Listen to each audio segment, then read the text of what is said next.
war. It's quite a stunning prediction. Do you stand by it? The reality is that right now it's a war of attrition between the United States and Iran, and the Iranians have been preparing 20 years for this conflict. And now they have a pretty good strategy of how to weaken and ultimately destroy the American empire.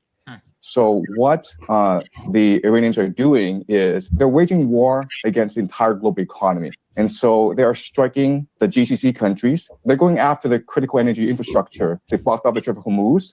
And eventually, they will go after the water desalination plants, which is the lifeblood of these nations because they don't have fresh water supply. The Iranians are actually threatening the very existence of Saudi Arabia, UAE, Qatar. And why this is important is that the Gulf states are really the linchpin of the American economy.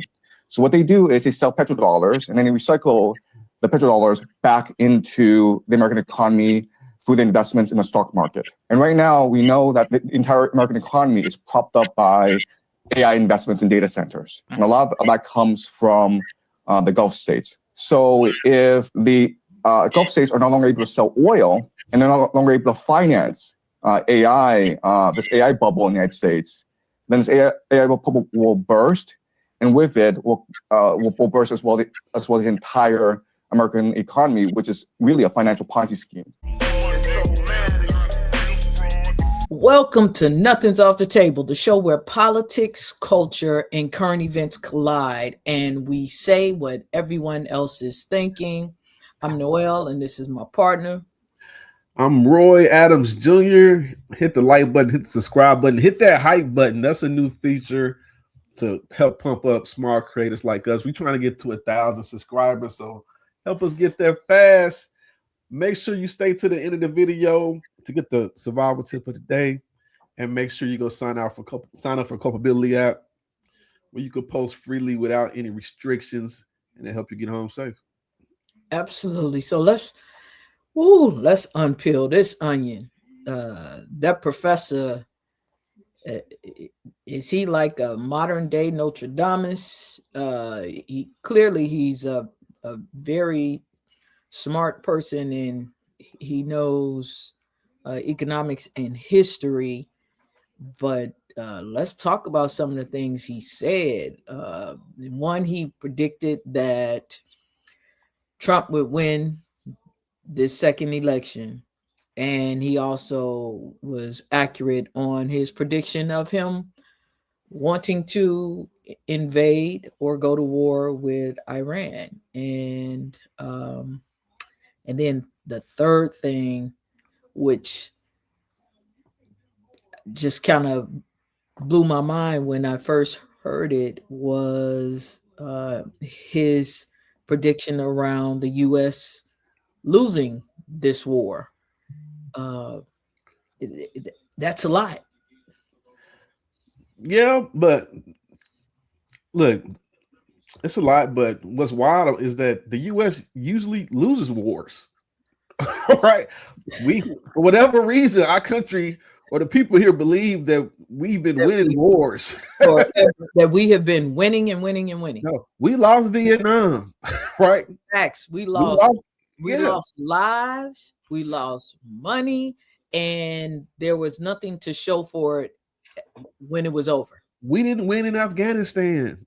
No, we didn't. Okay. We killed millions of people. Man, it's conflict after conflict. The U.S. really doesn't win these wars, even though they might try to feed you a perception here that, like, we're this dominant. We spend the most money on defense, and we have a lot of money invested in military, but we don't really win these wars. What the United States has on the side is its location, really. Right. Because it's kind of hard for those other countries to target the U.S. like some of those other countries have been targeted by the U.S. It sucks all the way around. And then the other thing that he mentioned, that this is just a big Ponzi scheme. And I mean, we've had these conversations before. If you or I or anybody listening to this were just randomly printing money because they had a big printer in their garage and they had the paper that money is printed on, and you just, hey, I need 10 grand a day. Let me go to the garage and hit the print button. And it just started printing out money with nothing backing it or making it valuable. Then that would be considered something illegal. But the difference is, and you know, I got a buddy who worked at this gold exchange, right? And we argue about this all the time. Mm-hmm. Yes, we do. Our country prints money, but the deficit. And I hate when I see people just complain about the deficit. The deficit doesn't mean anything, right? It's all fake, okay? Because what holds the world together is violence and the threat of violence.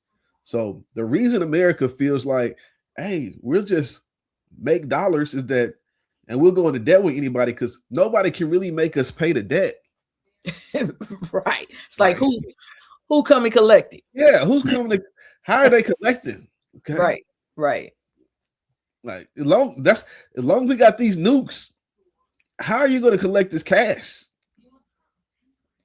But what I've been seeing is, because right now the U.S. posturing is they're the biggest bully on the block, right?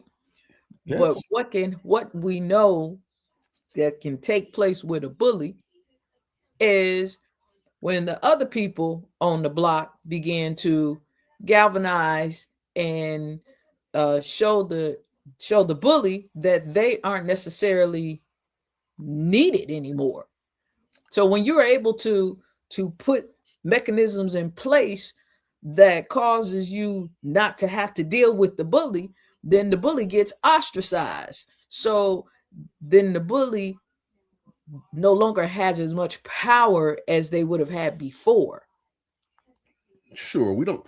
The United States may not end up having as much power, but like I said, it's not the first time they've been in wars they haven't succeeded in, and taking major losses, and that's fine. I don't want the U.S. to fail, right? Because I live in the U.S. You know what I'm saying? Of course, I want everything to be on the uppity up for us as a whole, because there are other countries that are terrible to live in. It's some countries that are good to live in, but there's some that are terrible, right? Right. And the U.S. has a bunch of issues, but it does have a certain sense of opportunity that's not everywhere. Now, let me say this though, because look, what I found about the Asian dude, he never explains why he knew this or why he was able to make these predictions, right? Correct. He hadn't told us how he was able to get to those predictions. So I listen to a lot of Urban View Radio, and I've seen CNN and all this stuff. And our news always, well, the major news networks these days, you can't get anything. Correct. You get a glossed over, rose-colored version of what's going on. You have to watch like international news, right? Absolutely. I really find out what's going on. I even seen somebody make a point that they think they stopped reporting losses already. Oh, they have, because I have some contacts that are veterans, and they're international folks, so they travel internationally, and based upon the network of folks that are entrenched in internationally and that are, ex-military veterans, etc., and business owners, they have been sharing some of the news from countries outside of the United States. And these news outlets are sharing what's going on in real time from a variety of different countries, to include Iran. And there are more losses of life that are Americans, that are military, and that are also in these various countries, to include loss of life from Israeli soldiers. So we are getting truly just the side of the news that they want us to have. We aren't necessarily getting all of the news. And another thing that I saw, there was a recent posting where they were looking for, this was a posting for a job, where they were looking for people who had experience with gathering personal belongings of folks that are deceased. And so when that post came up and people started, you know, recognizing, like, wait a minute, why would you need this if there are only been 6 soldiers that were killed? They took their post down immediately. So just like there are certain little signs that are letting us know that there's a whole lot going on behind the curtain that they don't want Americans to know about. Yeah, I'm sure, because even in our news, they already have talked about how all these bases have, they've been in these different countries, these U.S. bases, they've been knocking them jokers out. Oh, absolutely. So Quickly. It's probably way more than 6 people who have passed away at this point. Now, when you listen to some networks or things, or like I listen to a lot of Urban View, even though I don't agree with a lot of what they say. It's a Black perspective, right? And they talk about how even sometimes, even on some of these other networks, they talk about how like it's really going bad, right? But you know, my viewpoint is, I think it's going the way they intended it to go, right? Because what's happening right now, we talked about it in a video previously. They're crashing the world economy. Correct, because they want to be able to buy stuff at pennies on a dollar. Because the tech bros are really the minds behind the redhead man, right? He's the figurehead. They couldn't win office, right? So they crashed. If what they were saying, this is the blueprint. They already talked about it. They crashed the world economy and they buy everything up for cheap.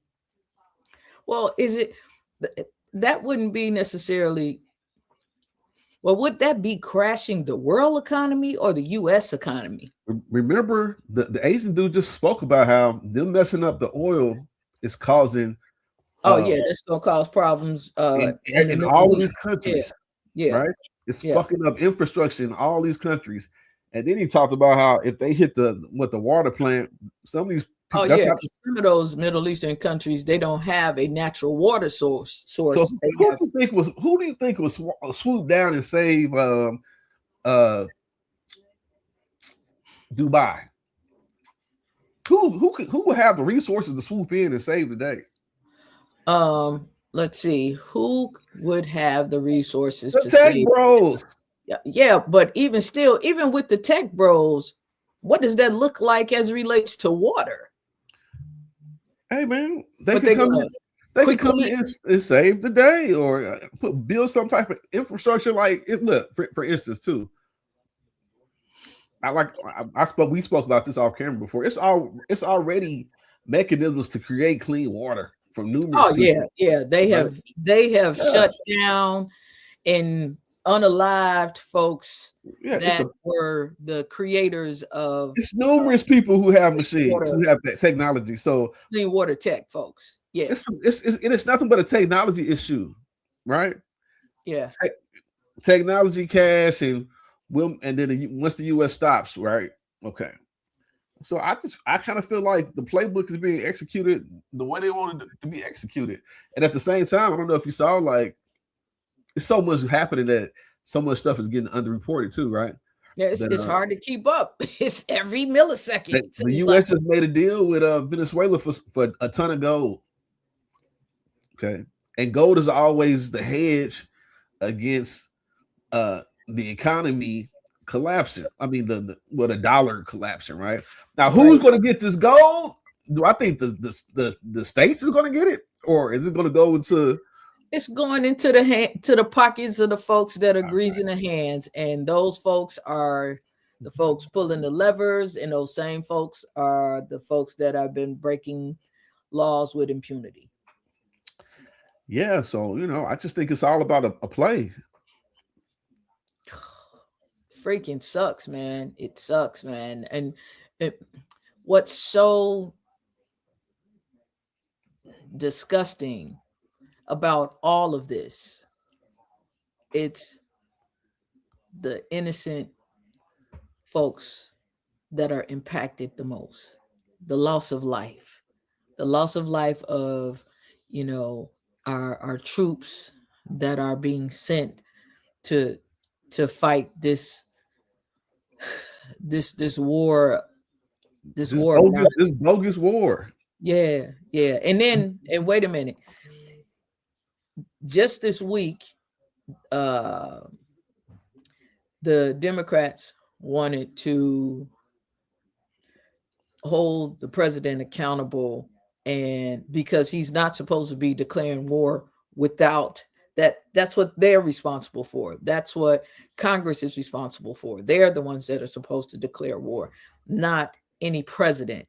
And the Republicans are preventing that from taking place. And the Republicans are saying it's not a war. But coming out of his mouth, he's calling it a war. He's calling it what it is. So yeah, but you still had Democrats who voted against sanctioning them. That happened. That just happened. It was four Democrats. That just happened. Democrats. Yeah. Yeah. So it's like they were trying to stop it. I mean, look, let's talk about accountability one more time. That's the problem with the United States, is that there's no accountability. There's never been. They didn't hold the treasonous South accountable. No, the Confederate accountable. They didn't. And in addition to not holding them accountable, one of the things that normally takes place when one side loses and decides to give in, their weapons are then removed. Well, that didn't happen, and that was allowed because they really didn't care that they were going to continue further terrorizing enslaved Black people. They put up statues of these people. Correct. Where do you put up statues of treasonous people? And where does that ever happen in any country ever? This is how white people in America operate, right? With each other. Okay. So, like, I have no faith that, say Trump leaves office, I don't think there's going to be any trials, or I don't think anybody's going to jail, personally, right? It's right. How about Obama didn't hold anybody accountable? He got in the office and said, we're not going to even worry about all that stuff that they did. All this bank shit and housing crisis, all this mortgage fraud shit. The mortgage fraud, because he rescued the auto industry, the banking industry, and the collapse of the mortgage. We're just gonna forget all this fraud these white folks did and move on with life for them to commit fraud again, right? Correct. Except for they got even more skilled at committing fraud. Yeah, this is fraud, waste, and abuse. This is the American machine. That's what I'm saying. That's what I mean. Like, that's it's part of the machine. Like, so I feel like as a people, we just got to take. It's some things to learn. Like, we should learn some things from the Jewish population here, right? The Jewish people stay on code with each other 100%.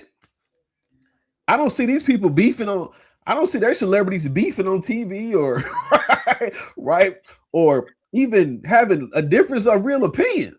Like they stay on code. Whatever happens behind closed doors, we don't know, right? But in public, yeah, you're right. Well, I will say this: I've seen some Jewish people and some rabbis speak out against what's been going on in Gaza and the stuff that's been happening to the Palestinians. I have seen more and more of that. But what I haven't seen like loud and in living color is them just speaking out against Zionism. Like you'll hear, mumblings about it, but you're right, you don't see them really beefing about it. Man, they move as one. But that's another story though. Let's get the survival tip of the day. Welcome to Culpability, where taking charge of your personal safety is now in your hands. If you ever feel threatened, then use our SOS feature to instantly activate video and audio recording, ensuring your safety. Your emergency contacts are then immediately alerted with real-time links that include your exact GPS location. They can then see and hear everything in real time and offer immediate assistance in emergencies. More than that, you can also look for resources, post your daily experiences, and create safe private circles for your friends and teams to join on Culpability's socially responsible platform. It's everyone's responsibility to be responsible, so don't wait anymore and download Culpability now.